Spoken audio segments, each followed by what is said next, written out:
నమస్తే viewers, welcome to Tollywood poster. OG movie చూసి రావడం జరిగింది. నైట్ 10 o'clock అయితే షో పడింది.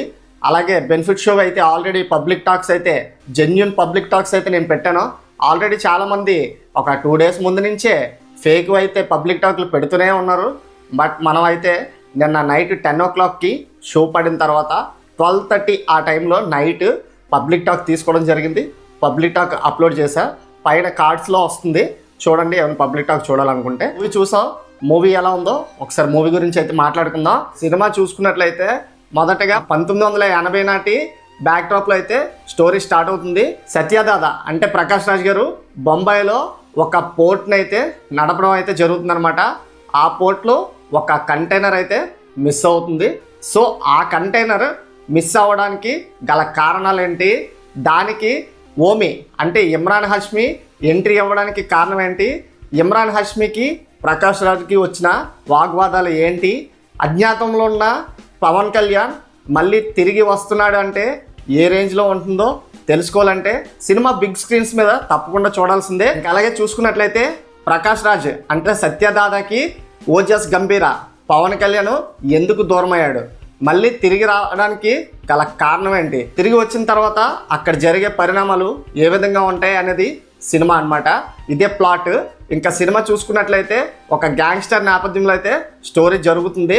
సో ఫస్ట్ హాఫ్ అంతా మనకి పవన్ కళ్యాణ్ ఎప్పుడు ఎంట్రీ ఇస్తాడన్న ఉర్రూతలోగిస్తూ ఒక ఎగ్జైట్మెంట్ క్యూరియాసిటీని అయితే డైరెక్టర్ సుజిత్ గారు బాగా పెంచారు. ఇంకా ఫస్ట్ స్టార్టింగ్లో ఇంకా పవన్ కళ్యాణ్ ఇంటర్వెల్ సీన్ వచ్చేసరికి ఎంట్రీ ఇస్తాడనమాట. అప్పుడు అసలు స్టోరీ స్టార్ట్ అవుతుంది. గూస్ బంప్స్ తీసుకొస్తాడనమాట. ఇంకా ఇంటర్వెల్ ప్రీ ఇంటర్వెల్ ముందు అయితే మాత్రం గూస్ బంప్స్ వస్తాయి. ఇంకా చూసుకున్నట్లయితే సినిమా స్టోరీ అయితే రొటీన్ స్టోరీ అనమాట. మనం చూసుకున్నట్లయితే ముందు సినిమాలు పవన్ కళ్యాణ్వి పంజా స్టోరీ టైప్లా కొంచెం రిలేటెడ్ లాగా అనిపిస్తుంది. పంజా సినిమాలో కూడా మనకైతే బ్యాక్ డ్రాప్లో గ్యాంగ్స్టర్గా అయితే చూపిస్తారు. అలాగే ఇక్కడ కూడా ఈ సినిమాలో కూడా బ్యాక్ డ్రాప్లో అయితే గ్యాంగ్స్టర్ అనమాట. కానీ అజ్ఞాతంలోకి వెళ్ళిపోయి సీక్రెట్గా బతుకుతూ ఉంటాడు పవన్ కళ్యాణ్. కొన్ని కారణాల వల్ల మళ్ళీ గ్యాంగ్స్టర్ రూపంలో ముంబై వస్తున్న తలల జాగ్రత్త అని చెప్పి అయితే ప్రీ ఇంటర్వెల్ స్టార్ట్ అవుతుంది. ఇంకా అక్కడి నుంచి తమను ఇచ్చిన బ్యాక్గ్రౌండ్ స్కోర్ అయితే ఇంకా రచ్చ అనమాట. థియేటర్లో ఎవ్వరు ప్రీ ఇంటర్వెల్ సీన్ దగ్గర నుంచి ఇంటర్వెల్ వరకు ఎవరైతే సీట్లో కూర్చోలేదు. ఇంకా పవన్ కళ్యాణ్ వస్తున్న ప్రతిసారి ఎలివేషన్ పడుతుంటుంటే భయ్య మామూలు ఉండదు. ప్రతి ఎలివేషన్కి తమను డబల్ డ్యూటీ చేశాడు బీజిఎంతో. ఒక్కొక్క ఎలివేషన్కి ఒక్కొక్క బీజిఎం అనమాట. చాలా బాగుంది. ఇంటర్వెల్ వరకు మంచి క్యూరియాసిటీతో సినిమాని అయితే ముందుకు తీసుకెళ్ళడం జరిగింది.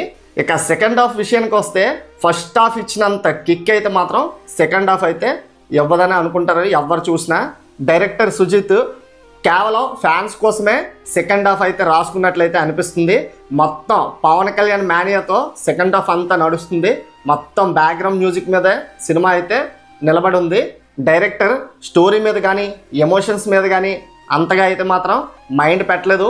ఓన్లీ ఫ్యాన్స్ బేస్ పెట్టుకొని పవన్ కళ్యాణ్ గారు సుజిత్ గారు చెప్పినట్లయితే మాత్రం పర్ఫెక్ట్గా యాక్ట్ చేయడం అయితే జరిగింది. ఇక నటుల విషయానికి వస్తే పవన్ కళ్యాణ్ గారు ప్యూర్ వన్ మ్యాన్ షో అని అయితే చెప్పొచ్చు. ఫ్యాన్స్కి అయితే ఫుల్ మిల్స్ కాదు అంతకు మించి అనేలా పవన్ కళ్యాణ్ గారి యాక్టింగ్ అయితే ఇందులో ఉంటుంది. ఇంకా ప్రియాంక మోహన్ గారి పాత్ర అయితే కొంచెం చిన్నది. అలాగే శ్రీయారెడ్డి నెక్స్ట్ అర్జున్ దాస్ క్యారెక్టర్లు అయితే కొంచెం పెద్ద క్యారెక్టర్లే. ఇమ్రాన్ హష్మీ కూడా తనదైన శైలిలో చాలా వరకు మెప్పించడానికి ప్రయత్నించారు పవన్ కళ్యాణ్కి అగైనెస్ట్గా. ఇక స్టోరీ పరంగా చూసుకున్నట్లయితే కొంచెం వీక్ స్టోరీ అయితే అనిపిస్తుంది. ఇక టెక్నికల్గా చూసుకున్నట్లయితే అయితే టాప్ నాచ్లో ఉన్నాయన్నమాట. నిజానికి ఈ సినిమాకి అయితే విఎఫ్ఎక్స్ వర్క్ చాలా ఉంది. కానీ అది ప్రేక్షకులకు విఎఫ్ఎక్స్ అని అనిపించకుండా ఫైన్ ట్యూన్ అయితే బాగా చేశారు. ఇందులో సుజిత్ అండ్ టీం కష్టపడిన కష్టం మొత్తం ఈ విఎఫ్ఎక్స్ లోనే మనకు కనిపిస్తుంది అనమాట. మొత్తం స్టోరీ అంతా 1980లో జరిగిన స్టోరీ కాబట్టి దానికి తగ్గట్టు ఆర్ట్ డిపార్ట్మెంట్ కష్టం అయితే క్లియర్గా మనకి కనిపిస్తుంది. పవన్ కళ్యాణ్ కాస్ట్యూమ్స్ కూడా పర్ఫెక్ట్గా సెట్ అయ్యానే చెప్పుకోవచ్చు. ఇంకా నిర్మాణ విలువలు చూసుకున్నట్లయితే డివివి దానయ్య గారు పెట్టిన ప్రతి ఒక్క రూపాయి సినిమాలో మనకి ప్రతి రూపాయి కనిపిస్తుంది. ఇంకా ఫైనల్గా ఈ సినిమాకి నేను ఇచ్చే రేటింగ్ 3/5 అనమాట. అలాగే ఓజీ సినిమా మీరు చూసినట్లయితే సినిమా ఎలా ఉందో కామెంట్ రూపంలో తెలియచేయండి. అలాగే మరిన్ని లేటెస్ట్ అప్డేట్స్ కోసం ఛానల్ సబ్స్క్రైబ్ చేసుకోండి. Thanks for watching.